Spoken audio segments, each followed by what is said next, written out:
Thanks, CT, for the opportunity to talk about women farmers, particularly FPOs, women-driven FPOs, which are quintessential need of the day from a farming perspective. So how do we empower and how Corteva Agri-Sciences is empowering women farmers in different parts of the world, as well as particularly today, I'll be talking about how we're doing it from an Indian perspective. Across the country, it is estimated that 73% of rural female workforce works in agriculture. Actually, compared to men, 55% of male workers work in agriculture. Approximately 80% of all the economically active women are employed in agriculture sector. Despite this, so the numbers are really, really big, but despite this, the prevalence and the prevalent imagination of a farmer, in our society is overwhelmingly male. Lack of effective and formal ownership of resources and productive assets, coupled with gendered division of roles, usually holds back women from claiming equal space in the realm of economic activities. Since FPOs are a platform for enhancing farmers' incomes, they are slated to be foundation for growth, economic enhancement of the country. Thanks, Bhavna. Next slide. So with this concept and in place, enabling women farmers has multiple positive effects on the economy in India and world over, as I said earlier. According to the Food and Agriculture Organization, providing land ownership rights has the potential of raising total agricultural output in developing countries from 2.5% to 4%. So 1.5% incremental growth in productivity just by extending land ownership rights to women is essentially converting it into billions of dollars. According to a report by Azim Premji's university in 2019, there are approximately 7,500 FPOs in the country. Of this, due to a lack of gender segregated data, the study estimates about 3% of these are women FPOs. If we include women cooperatives in addition to this data, the number is likely to go up to 1,000. So imagine only a 6% of 17,000 FPOs expected in the country by 2024 would be women-led FPOs, where women will have the decision making, the land ownership, market access, etc. And whereas 73% of them are in agricultural labor force. So we're talking about just 7% women FPOs, 73% of the women in agriculture labor force. So the economics and the numbers, they don't add up very well.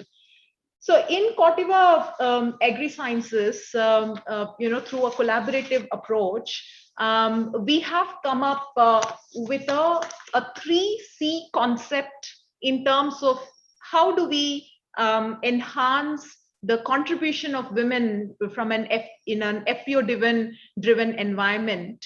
So the 3C approach talks about the concept, about the collaboration, and customer, and then all the three of them are completely interlinked.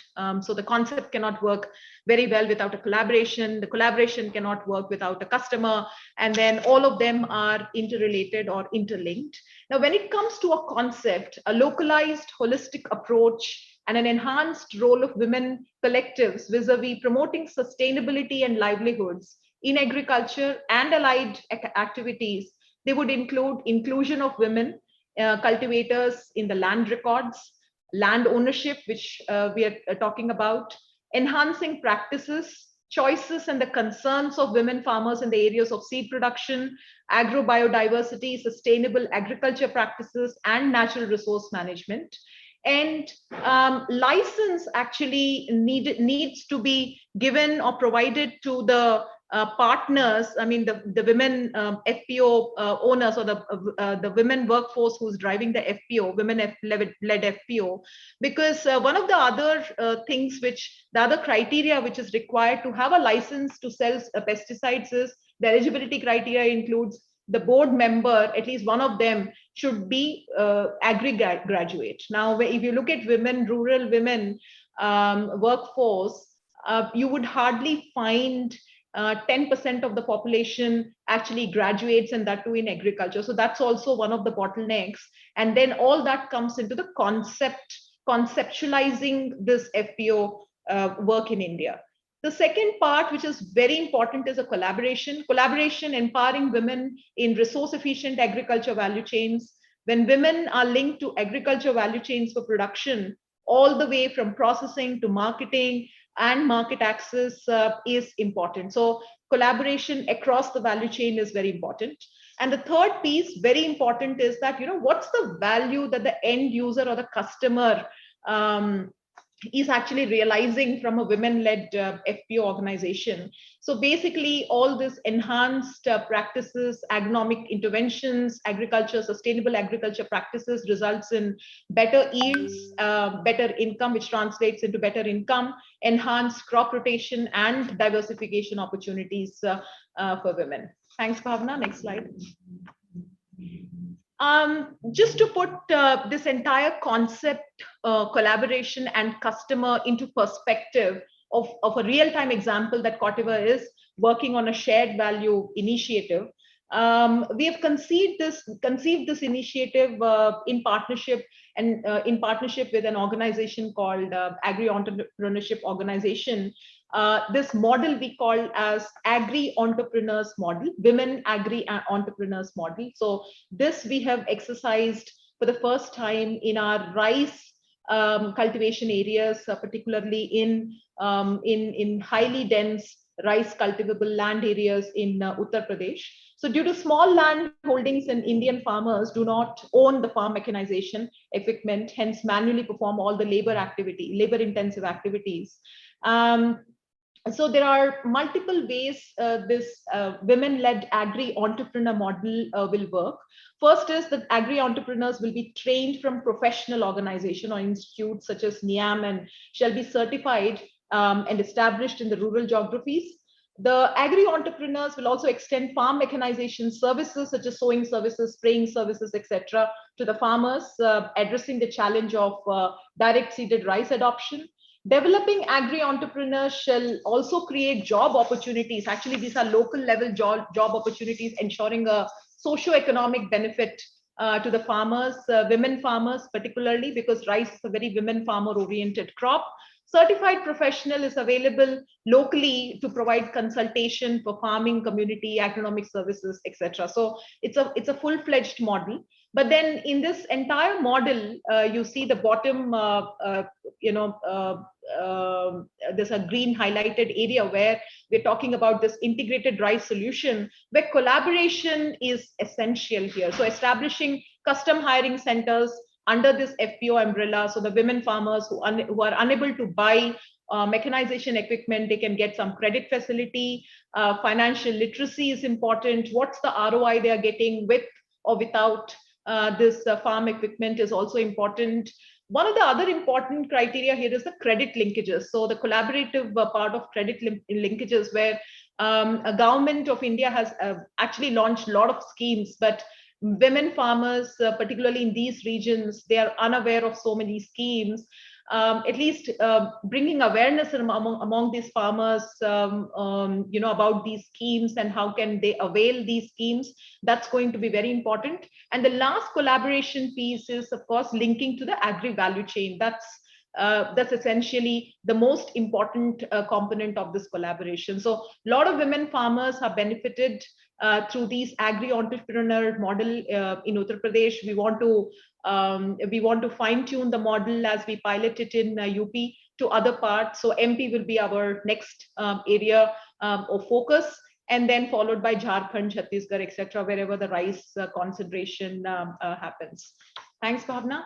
Next slide.